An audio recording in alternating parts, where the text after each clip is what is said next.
Thanks for coming, everybody. I'm Chad Sisneros from the Humane Society of the United States.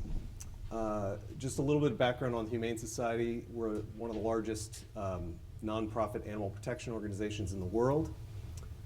We fight against a number of the large-scale cruelties, animal cruelties like puppy mills and animal fighting and factory farming, seal slaughter and captive hunts. Anyway, the list goes on and on.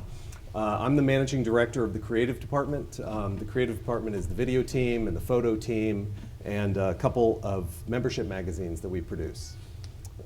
We've been streaming live online regularly since about 2012 on YouTube, and then since, and some Periscope as well. And since Facebook Live has come around in the last year and a half, we've been using that quite a lot. We've had some success, we've had some challenges along the way. And while we've used it quite a bit, we're still definitely learning. Like every Facebook Live post we do, we learn from it and try to improve as we go down the line. I'm really excited to talk to you about this today. Just to get an idea, I want to get a sense of how much you guys have used it. So how many of you are representing companies that use Facebook Live currently, regularly? And how many have never used it but are interested? Okay, perfect. That's great. Thank you so much. So here's what we'll talk about today. The current status of Facebook Live, just a real quick thoughts on what it's doing right now. How can Facebook Live help my organization? Choosing the right content. You can see a couple photos here of our team in the field. Getting your community to take an action. This is a really big one for us. Trying to get that audience, get our community to take an action on behalf of these animals.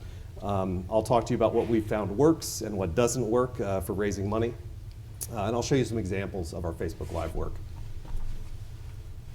So real quickly, just Facebook Live is incredibly popular. I think we all know that. I spoke at Streaming Media West a few months ago in California, and it hasn't slowed down since then.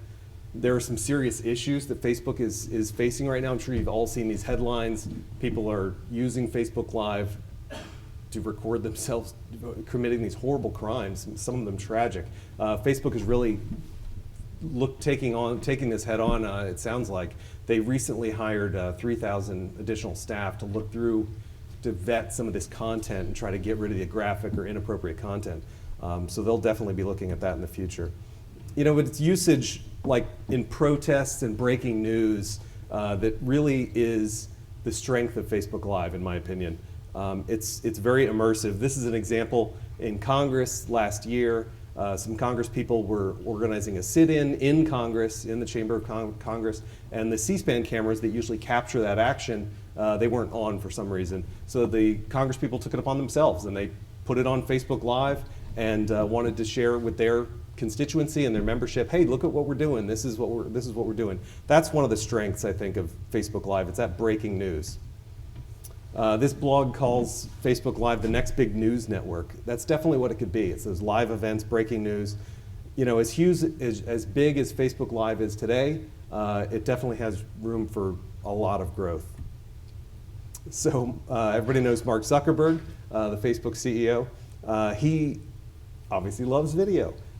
He isn't shying away from pushing video as a feature that's going to ensure Facebook's success for the future. As an aside, we'll see some Photoshop work here. I apologize. It's not great. We'll get through it together. It's going to get worse. Sorry. Just a couple months ago, Zuckerberg said to some stakeholders, some shareholders on a phone call, that he puts video as a feature on the same level as mobile, which is an incredible statement. Everybody realizes how huge mobile is in taking over as far as how people consume the internet. And putting video at that level is a really big statement. They spent millions on a TV and billboard campaign, pushing Facebook Live, trying to make it succeed, and it seems like it's working. I just saw a stat that 1 in 5 Facebook videos is a live video. So how can Facebook help? Is it right for your organization? Do you have compelling content? Do you have the right story to tell that you want to tell to your community? If you start using it, what's going to happen? Here's 3 quick things that we've found happened with us, and I'm guessing it'll happen with you as well. Facebook Live videos are often promoted by Facebook. because they want Facebook Live to succeed. This window is probably closing. I mean, it's a good time to take advantage of the fact that Facebook Live is pushing, that Facebook is pushing Facebook Live, your videos. They're pushing them higher up in people's news feeds, and that means bigger reach for you. And remember, so Facebook also rewards, if you post something today and it gets a good reach for your audience, they're going to reward your next post with a higher reach. They're going to put it higher in people's news feeds. So the engagement, we've seen an increase in engagement as well. There's a stat that's out there that says Facebook Live posts get 10 times more comments than uploaded videos. I saw that stat and I thought it was marketing hype, and then I looked at our stats, our internal stats for our Facebook Live videos, and it's true. I was surprised. So that engagement is really a huge benefit of putting up Facebook Live videos. And increased community. I'm sure we all want to talk to more people. We want more people to talk to us. You're going to grow that community with these Facebook Live posts. So this is a quick look at our two main Facebook pages to give you an idea of what we're working with. This is the Humane Society of the United States Facebook page. It's about 2.5 million likes. Then we have an international arm as well. That Facebook page is about 1 million likes. We're producing a lot of content for both of these pages. And this is just some freeze grabs of some of the live events that we've produced, just a kind of a cross section. You know, we're always trying to tell a story with these Facebook Lives. And in these cases, it's the story of our work. We generally produce live videos from two areas. Our animal rescue work, like animal fighting, animal neglect cases where we're working with local law enforcement to rescue animals. And then we also have our animal care facilities. We have 4 animal care centers across the country where we take in injured wildlife, rehabilitate them, and get them back out to the wild. So those are the two really hands-on elements that we think are highly visual that we make a focus of our Facebook Live posts.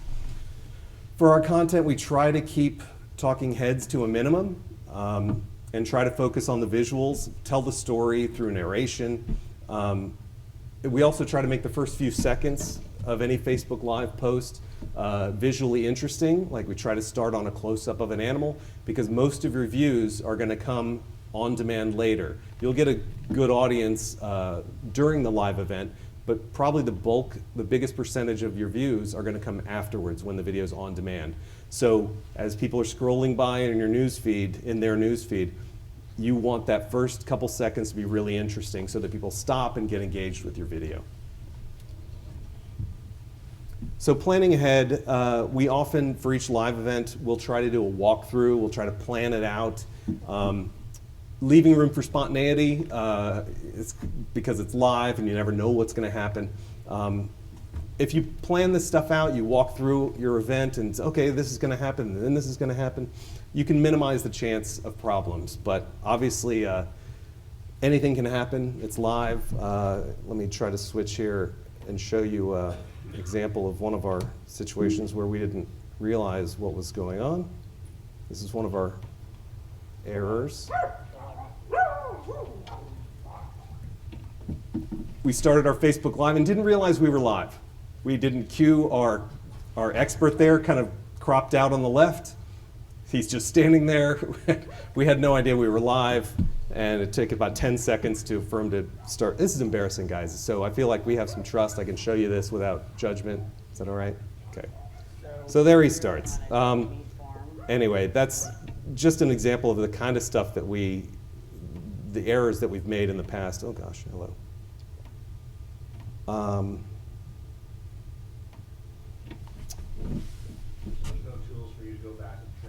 Well, so what we generally do, there's not many of our errors online. That's a good question. We generally delete them. If we're unhappy with it, we just delete it and start over. And there have been benefits to that in the past.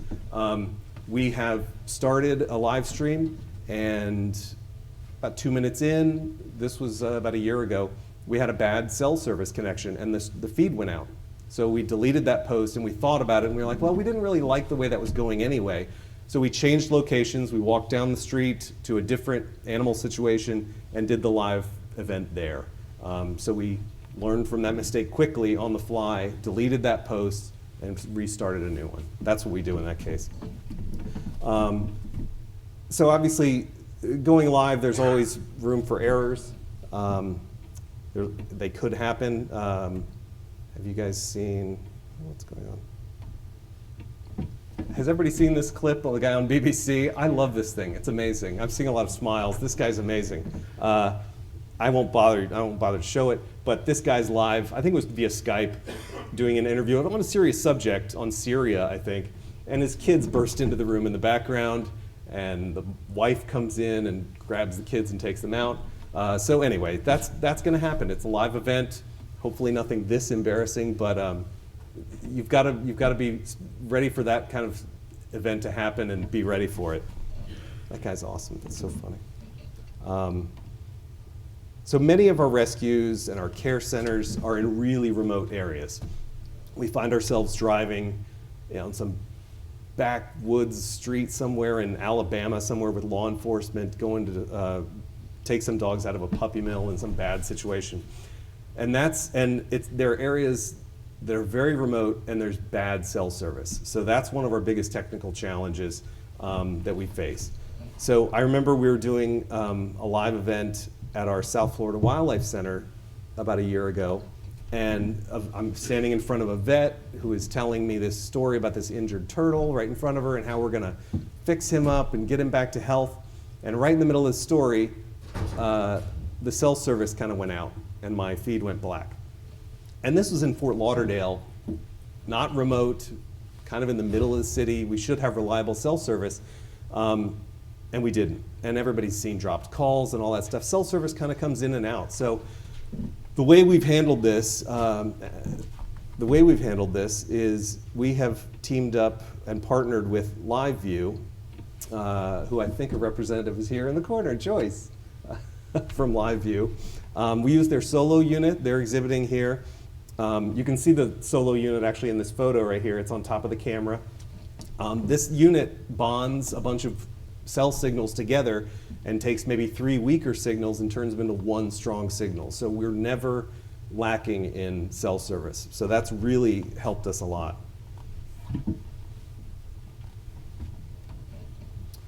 So what is it we're trying to achieve with Facebook Live? Aside from things I mentioned previously, grow our audience, increase engagement. As a nonprofit, it comes down to two things for us: fundraising and advocacy. We are a nonprofit, so these two elements are always at the top of our priority list. Let's look at the fundraising side of things. Here's 3 ways that we have attempted to fundraise using Facebook Live. So the donate link in the comments. You can see I've circled here. This is the donate language, and we've linked to a donate page right there. As the administrator of the Facebook page, you can pin a comment to as the very top comment. We've seen some donations come in from this element. And another thing is this is totally free. Of these 3, this is the free one. There's no reason not to do this right now. If you have an action you want your audience to take, put it in the top comment and see what happens for you. It's free. We also, another element about comments that I wanted to mention, we have learned from this.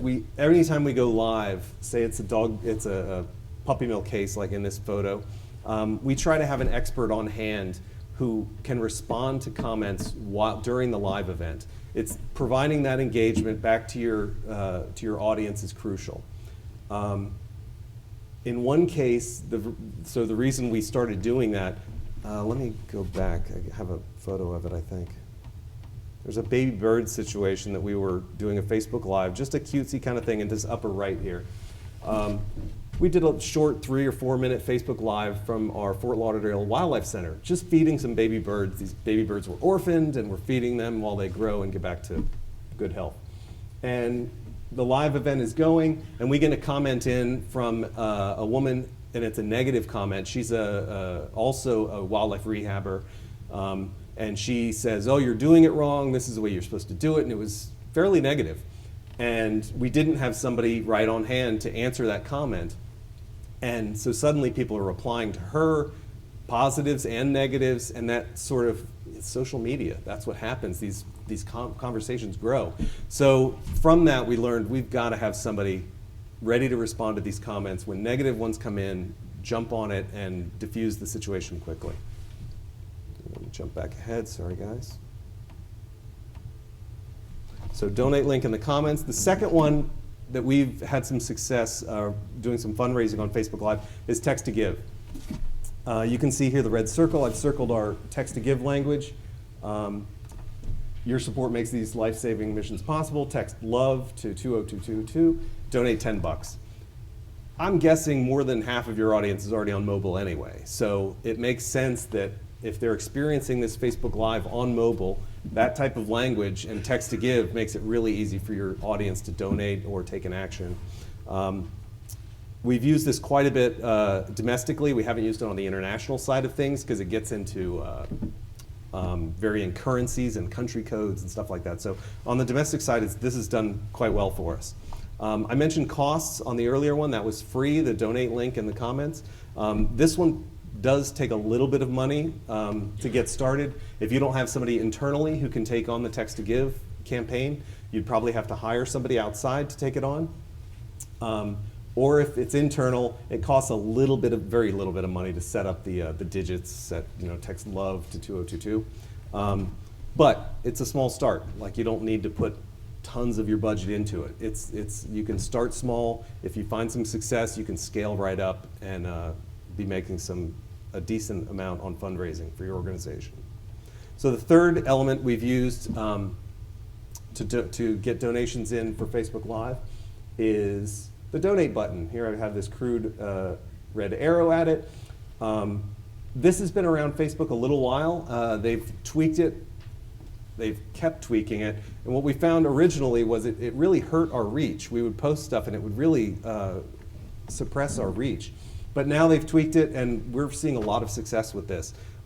This one does cost a little bit of money. I think putting this box around it with the donate button is $3, something like that.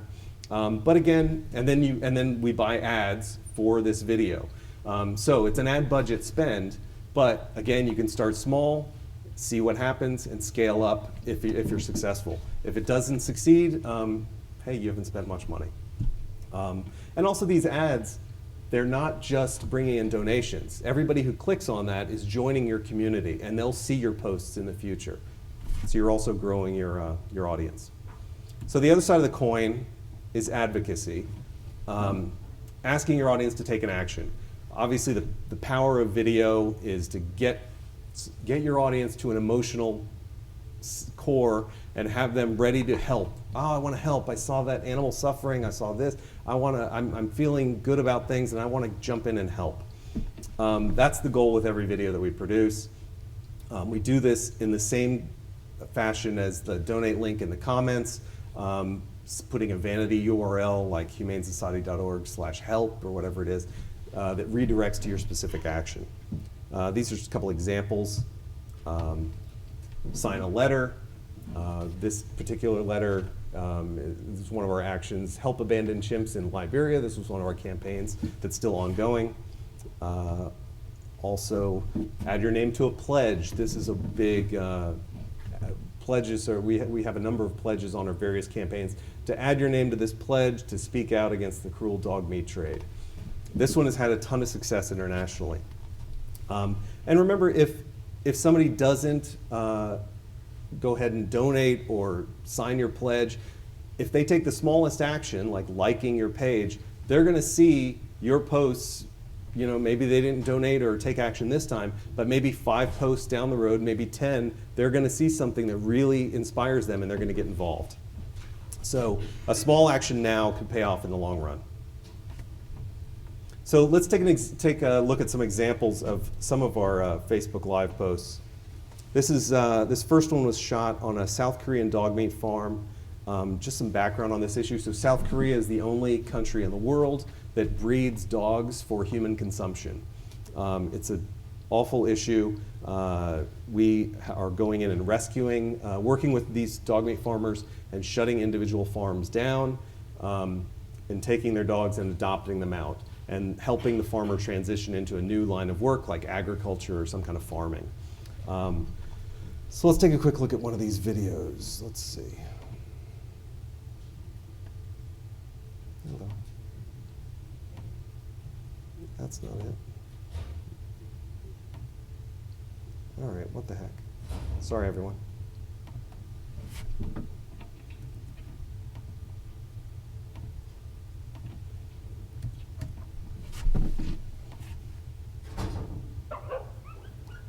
So shot starting with a close-up of the dog. I'll turn this down a little bit so I can talk over it. So there's our expert with the dog. This is about 9 minutes.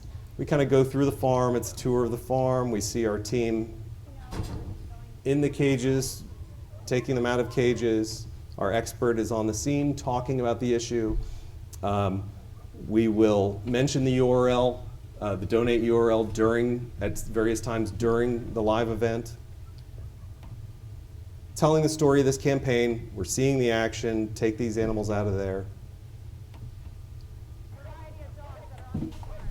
And it's taking people to a scene that they don't see every day. This is not somewhere that they can walk down the street and see. This is in some far-flung town in South Korea, and seeing our animal rescue team on the ground rescuing these 200 dogs, I think, in this case.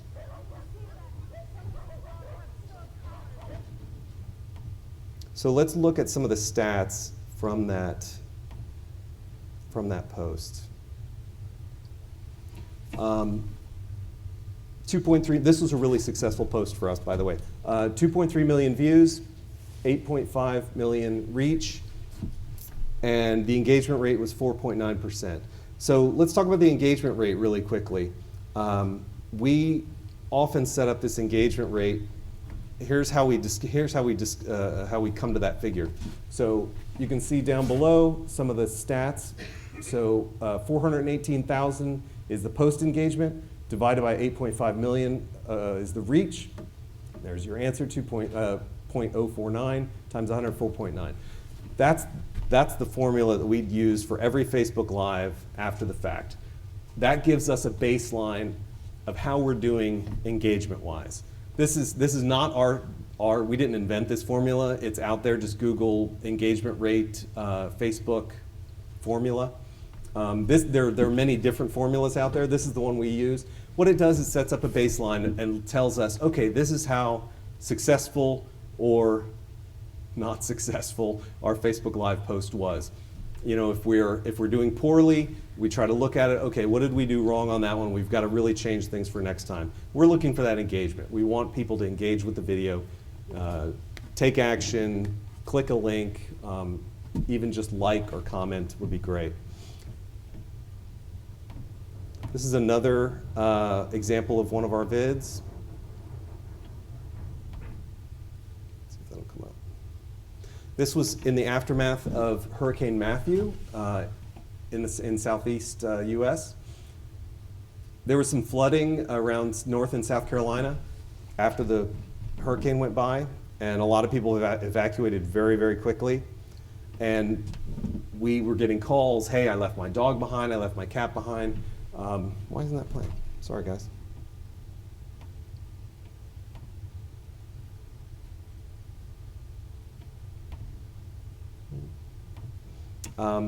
Sorry. So animal rescue team deployed to a flooded out county in South Carolina, walking through floodwaters, trying to find lost animals. This was our longest Facebook Live event. It was about 25 minutes, I think. We kept it going for that long because we were watching it back at the office, and we have the start and stop button, and we thought it was compelling. We weren't sure what the team was going to discover, and along the way they find cats in various bushes and things and rescue them. So we just kept it going for 25 minutes.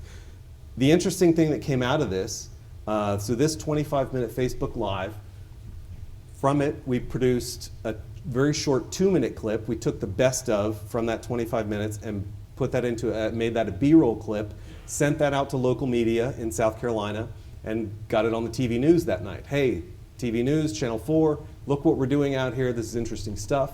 So we got some play on the local news. And then we also, from the 25-minute Facebook Live event, we cut down a 90-second Facebook video, Facebook style video with text on the screen, and uploaded that to Facebook the next day. That video actually outperformed the Facebook Live. So from this one Facebook Live, we got 3 total pieces of content from it. So don't think about it just as a one-off. You could get more out of these Facebook Live events. And I'll stop it. Sorry, guys, go back to the...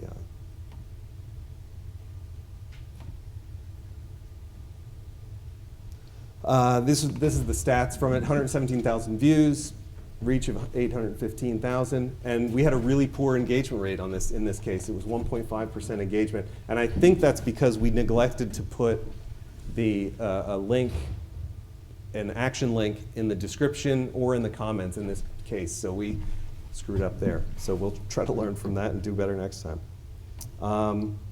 This was one we did last week. We were down in our Fort Lauderdale Wildlife Center. The views were 46,000, reach of 165,000, and a 2.1% engagement. First 5 seconds, starting on a close-up of a baby animal. Hopefully that'll help the reach down the road.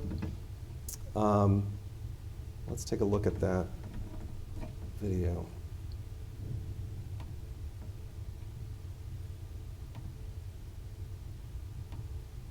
Go. This one, we brought in a host. One of our staff, we wanted to get a host in there who knows a lot about this issue, so we brought in somebody who would talk about these animals, and we see them in their cages, feeding the baby animals, just taking a look at the daily work that goes on at the South Florida Wildlife Center. Let's skip ahead a little bit. The feeding part. It looks like a baby squirrel. Feeding. Who doesn't like feeding baby animals? That's just an example of the work that goes on every day down there. Right, back to the PowerPoint.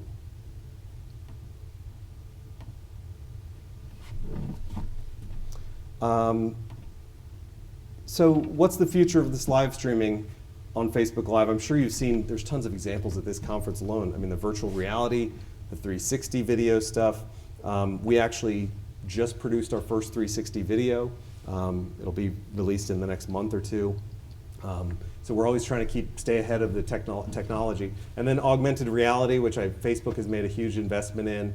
That's Pokemon Go as an example of augmented reality. But just in conclusion, Facebook Live has really helped us reach new audiences. It's helped us grow our audiences, achieve more engagement. If you've got compelling stories to tell, I would recommend getting on Facebook Live and messing around with it. It'll probably help you out a lot. Thanks, everybody. I appreciate your time. Thanks for coming. I'm happy to answer any questions you guys have. My email address is up on the screen. If you think of something later, feel free to take a picture of the screen and email me. I'm always happy to talk about this stuff. Yep, in the back.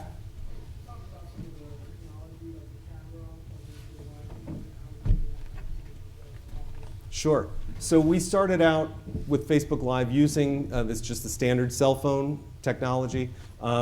As we got our feet wet, we stepped it up and started using DSLRs that connect to the live view unit, that connect to a computer, and DSLR, and then we also use a larger Sony camera that has a good zoom lens. Sometimes in these wildlife situations, the animals are far away and we want to really easily zoom back and forth. That's it. Does that answer your question? That's basically what we use. Live view at wireless. Joyce, do you want to talk a little bit? You probably can. Sure, I can. You can cut that. Absolutely. So basically, live view is the transmission encoder, so you can. It's got the cell phone. The MiFis are bonded, so that gives you the internet that you need to get that stream live, and it doesn't drop. Right. Basically. We have, so the way we set it up is we have someone back at the office. We're on the phone with them. So I'm in the field in Fort Lauderdale or wherever it is, and I've got my camera guy there, and I'm on the phone with headquarters, and they are watching our preview screen. They can see our camera shot, and they tell us, okay, looks good, sounds good, you guys ready? 3, 2, 1, we're live. And they're the one, in headquarters, they're the one hitting the go button. So then she tells us, okay, you're live, we're going, and then she's the one that decides at a certain point, at a predetermined time, our host or whatever it is going to say, thanks for watching everybody, blah, blah, blah, and the person back at headquarters knows to stop the stream at that point. So the stream can be stopped on the unit itself, Yep. or it can be stopped using the portal that goes along with the actual recorder so that you can kind of manage the stream, check, make sure everything is kind of steady.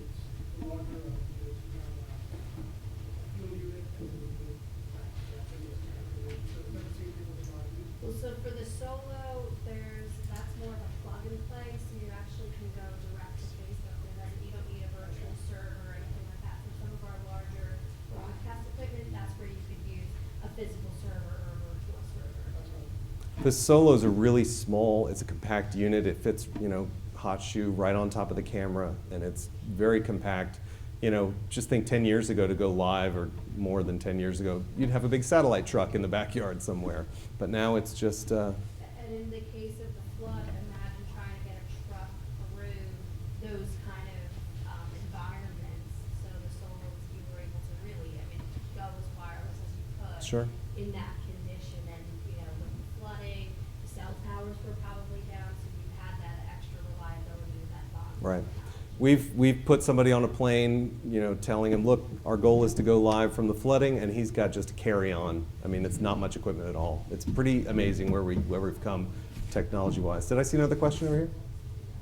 So it sounds like, in broadcast world and master control, production control, it sounds like you're just doing production control out of there, and you learn from experience to have your resources back in the office deal with the response, when to play, when not to play, things of that nature. It makes it a little easier on the people in the field. Yeah. That's what we've discovered. And it seems like, because of the integration with Facebook, that's really made life a lot easier than in the past, and a lot more seamless. So is there any other technical challenges that you guys have run into that you want to do or try to do and you can't? Is there a roadmap of technical issues trying to be solved so that you can extend that reach or extend how you're actually showing video through Facebook Live? That's interesting. We've come across a lot of challenges, but there's nothing we can't. It was all user error, typically. If you want to email me, I've probably got a list of stuff that we've faced along the way, and I'm happy to email it to you. There's a lot of technical, that's the beginning of the point was that we've got somebody back at headquarters operating the start and stop, and they can test the audio, they can look at the visual and make sure it's okay. That takes a lot of it. When you're in the field, things tend to go wrong. So minimizing the amount of camera technology and everything in the field and putting it back in headquarters, for us, made it a lot easier. Yep. You seem to be capturing a lot of content, and it goes onto Facebook Live, and it goes onto this archive on the page. Yeah. But you also talked about repurposing content. Mm-hmm. What are you doing to manage and archive all the content that you capture? Well, in the particular case I mentioned, the B-roll will go up on we use a separate server. We use Bright Cove as our vendor. We put our B-roll in there, in our newsroom section for press to download it. And then for the other small piece that we cut from the flooding piece, we uploaded that to Facebook specifically, so it's archived on Facebook. But we'll also put that same video on our YouTube channel as well. So, But you don't have any kind of digital asset management. well, that's it. We do. We put all of it, go back to the office and put all the raw footage onto our server along with the project files from any Adobe Premiere edits that we've done. So we'll put the project files up as well. So yeah, we do have a server for all that raw footage. Is that the answer? Is that? Do you have a pod? Sorry? Do you have a pod? Is that really what you're asking, like a video on demand app? Take those assets, digital asset management? We don't. We're struggling with that right now. We're just kind of putting it on a storage server, the raw footage, and pulling it down when we need to re-edit something. So it's that's a struggle for us. Yeah. Yeah, in the back. How long is usually your take with live? You mentioned 3-4 minutes. Is that something like half an hour? We typically, Facebook recommends longer than we typically do. We, maybe 5 to 10 minutes, maybe 15. That 25-minute was the longest one we've done. We keep them shorter than typically Facebook recommends. Oh, it really varies. You know, time of day is a big factor. We try to put it up when West Coast and East Coast of the US are awake and active. And it depends on the subject matter. So it's hard to give you a ballpark, but some of the reach and the views were on there on some of those examples. What I saw the video starts live, we need like 5-10 minutes. Right. People start to share it. Right. Starting to rise, and then it goes down after the so I think the 5-10 minutes is really slow. And we do keep our eye on that during the live process. We'll note, you can see on your phone or wherever, the number of concurrent views. And if that number's still climbing, we don't cut it off. If that number peaks, we'll probably think about, okay, let's start looking for a time to cut it off. But I know what you mean, yes. Any other questions? Yeah. You talked about needing a moderator or expert for the comments that come. Yeah. I'm not familiar with the application. Can you just turn off the comments? If you don't have You know, I don't know. That's a good question. I think that's the idea of Facebook, right? It's social media, and I know you can with YouTube. You can turn that off. But I'm not sure, I can't imagine, so we've got a whole other team at headquarters that works on our social media side. I don't work every day on Facebook. But I can't imagine they would want to turn off the comments for anything. It's a social media. That's what you're looking for. Yeah, that's what the benefit of live is to have that. It's not like TV where you're just watching, you're actually engaging in the Right. process, so I don't think they would want to. I guess I could imagine a scenario in which something went wrong and the negative comments were too much or something, but I don't think they would ever consider turning off the comments unless it was an extreme circumstance.